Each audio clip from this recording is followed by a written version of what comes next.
जय श्री राम दोस्तों, डिवाइन दर्शन पर आपका स्वागत है। आज हम आपको बताएंगे कि रामायण हमेशा से ही एक वास्तविक इतिहास है।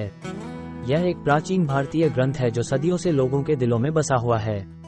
हालांकि कुछ लोग इसे केवल एक कथा मानते हैं और इसे वास्तविक इतिहास के रूप में स्वीकार नहीं करते हैं, लेकिन हम आपको कुछ सबूत बताने जा रहे हैं जो रामायण के वास्तविक होने का सबूत देते हैं। रामायण के महत्वपूर्ण स्थल। रामायण के कई महत्वपूर्ण स्थल भारत और श्रीलंका में हैं। इन स्थलों पर निर्मित मंदिरों और चित्रों में राम, सीता, लक्ष्मण और हनुमान की उपस्थिति को दर्शाया जाता है। सीता जी की हरण की जगह श्रीलंका में है। ये जगह आज भी मौजूद है और इस पर एक मंदिर भी बना हुआ है। हनुमान जी के साक्षात्कार। हनुमान जी का साक्षात्कार रामायण में बताया गया है।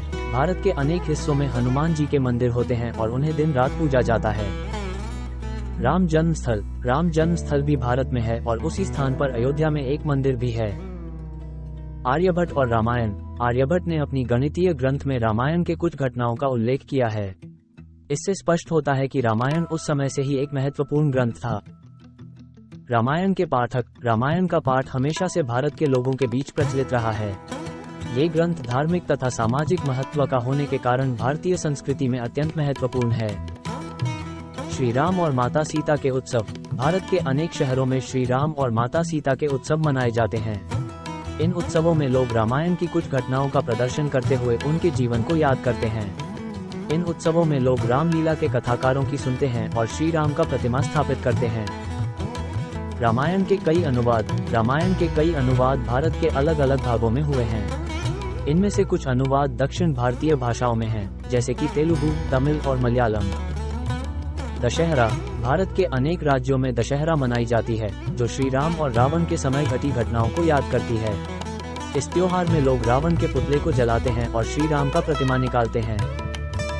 रामायण के कुछ तथ्यों की पुष्टि। रामायण में कुछ ऐसे तथ्य दिए गए हैं जो वैज्ञानिक तथ्यों से मेल खाते हैं, जैसे कि जब हनुमान जी लंका जाते हैं तो वहां की वस्तुएं जला दी जाती हैं, जो आज भी लंका में देखी जा सकती हैं। रामायण में बताए गए स्थानों की खोज। रामायण में बताए गए कुछ स्थानों की खोज के बाद इन स्थानों पर आधारित मंदिर बनाए गए हैं, जैसे कि श्री राम ने पंचवटी के पास जब रुक्षमुख पहाड़ को छुए थे, वहां अब रुक्षमुख मंदिर है। राम सेतु मंदिर। श्रीलंका में श्री राम और रावण के युद्ध के बाद श्री राम ने सेतु नामक पुल बनाया था। इस सेतु मंदिर में आज भी सेतु नामक पुल देखा जा सकता है। रामायण में बताए गए विजेताओं की दुर्गंध। रामायण में बताए गए शस्त्रों की दुर्गंध वैज्ञानिक भी स्वीकार करते हैं। श्री राम के धनुष की खुशबू भी आज तक मिलती है। रामायण का प्रभाव। रामायण का प्रभाव भारत के अलावा अन्य देशों में भी देखा जा सकता है। रामायण की कहानी में संकटों से निपटने का सबक होता है और उसमें धर्म की महत्ता बताई गई है। वैदिक ज्ञान से मिलती रामायण की रूपरेखा। रामायण वैदिक ज्ञान से अधिक प्रभावित है। राम भगवान विष्णु के अवतार माने जाते हैं, जो वैदिक संस्कृति में महत्वपूर्ण है। इसके अलावा रामायण में बताए गए वैदिक वास्तुशास्त्र और ज्योतिष से भी मिलते हैं। आर्यों का इतिहास से मिलती रामायण की संभावना। आर्यों का इतिहास भारत के इतिहास का एक महत्वपूर्ण अंग है। रामायण में भगवान राम की जन्मभूमि और उनके राज्य के स्थानों का वर्णन आर्यों के इतिहास से जुड़ता है। इन सभी तथ्यों से स्पष्ट होता है कि रामायण एक वास्तविक घटनाओं का इतिहास है।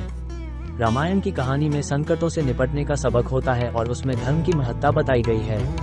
रामायण न केवल हिंदू धर्म की प्रथम महाकाव्य है, बल्कि इसकी कहानी और मूल्यों को सभी धर्मों में माना जाता है। धन्यवाद आपको इस वीडियो को देखने के लिए। हमें उम्मीद है कि आपको यह वीडियो पसंद आया होगा और आपको इससे कुछ नया सीखने को मिला होगा। अगर आपके पास कोई भी प्रश्न या सुझाव हैं, तो कृपया हमें नीचे टिप्पणी बॉक्स में बताएं। हमें आपके फीडबैक से बहुत खुशी होगी। फिर मिलते हैं अगली वीडियो में। धन्यवाद।